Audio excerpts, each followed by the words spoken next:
Hey guys, my name is Renata and welcome to my channel. If you're here first time, if not, welcome back.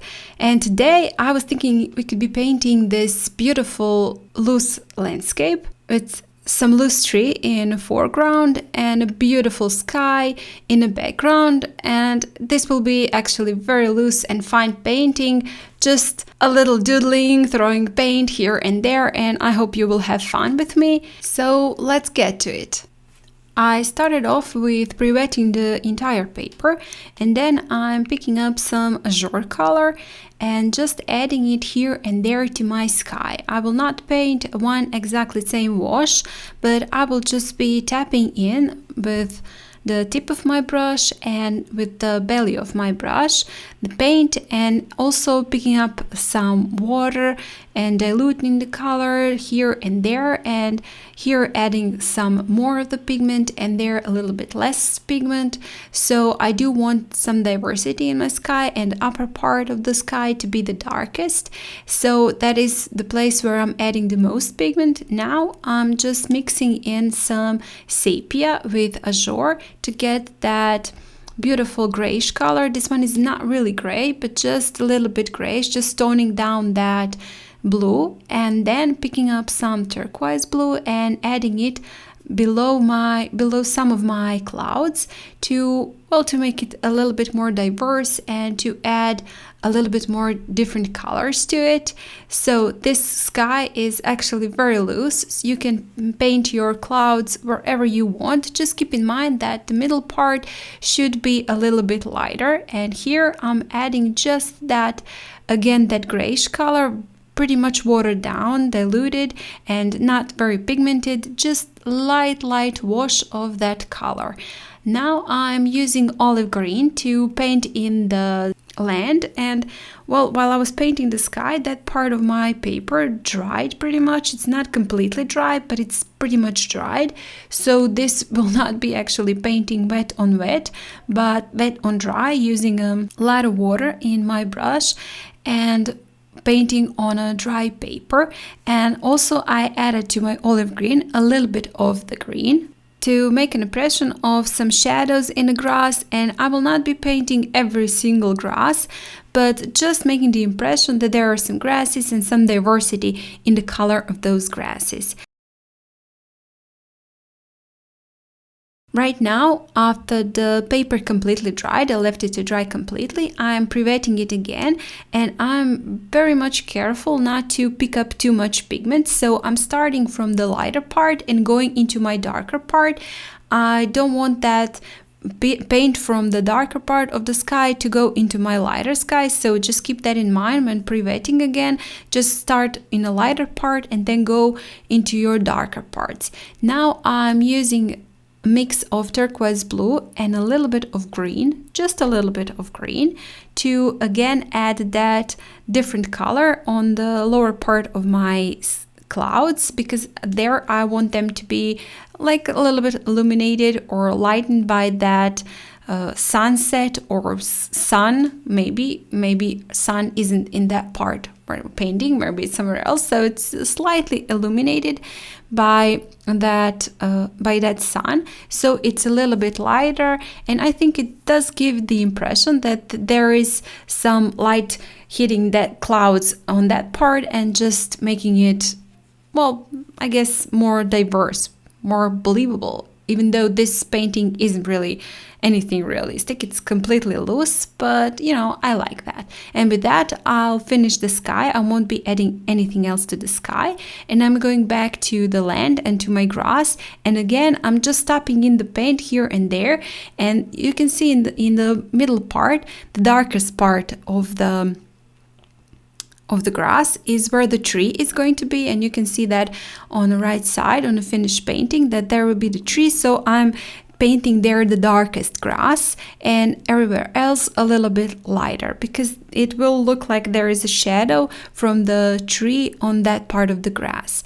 Now again using olive green to with very light wash of olive green to tap in the maybe some bush that is a little bit further away, not very much, but a little bit further away from our tree. You can skip that bush part. If you don't like it, you can just skip that part and just paint the tree. That was also an option for me, but at the end I decided to paint that bush because I wanted to show you how I would paint it. And so I'm adding a little bit of green into that olive green to make some darker parts appearing as shadows. And I'm not just really bothered with where I want to put my darkest color, but where I want to put lightest color. I just know that lighter I want it in the parts where the tree ends, where the top branches, and where the bush ends, where the top branches, and darker colors in the middle part and the lower part where the most shadows are. And right now I'm using a little detail brush to paint in some grasses, just a couple of them, you know, to make the impression that there are some grasses, not all of them. And then after that I will be painting the tree, and for the tree trunk I'm using Sepia. You can use basically any darker brown color. And well, I started off with a detail brush because I did want that tree to be pretty thin. And after I painted it, I'm using a smaller round brush and just smudging the lower part of my tree to make the impression that there is a tree, and the darkest part where the darkest shadow is beneath the tree. And afterwards I'm just again using a detail brush to paint in the branches of the tree.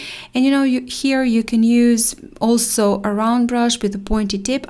I don't have actually round brushes with pointy tips because all of my brushes are real hair brushes, and they're squirrel brushes, and their tips aren't really pointy, so I do need a detail brush for that. But you can, of course, if you have a pointy tip on your round brush, use that brush to paint in your branches, or also you can use a liner brush or script brush. And again, I'm just the same way I did the bush, I'm painting in the tree, leaves on my tree, and in the outer part of the tree I'm painting it a little bit lighter, and in the part of the tree that it's a little bit inside, near to the tree trunk, I'm painting in darker. Also, I'm painting the right side of the tree a little bit darker and left side of the tree a little bit lighter, because you know, I want the impression that there is the place where the sun is hitting, where the light is hitting. So the upper part of the bush and the upper part and the right part of the bush and left part and of the tree I'm making a little bit lighter. Again, as I said, this is just very saturated green. I'm painting in those darker leaves, darker foliage. And now I've just sprinkled some clean water just to pick up paint here and there and to make it bleed a little bit. Well, to make it a little bit more believable, again, not some blobs of paint here and there, and that water will pick up the paint, spread it here and there, and make it look even a little bit more looser. Now I'm using that script brush, liner brush, to paint in some branches at the ends of my other bigger branches I've painted earlier, and just adding a couple here and there, and maybe not painting in it entirely, but just adding here and there, looking like they're sticking from the tree, from the leaves. And also, because my paint isn't completely dry on my tree, that paint is just slightly bleeding and mixing in with that green, which is actually great, perfect. It gives even more impression of even more shadows and darker parts in our tree. And then I'm adding some grasses in the lower part beneath our tree, and then again tapping in some more darker color, even darker color, darker pigment on the bottom of my bush, and also on the grass where the shadow from that bush is.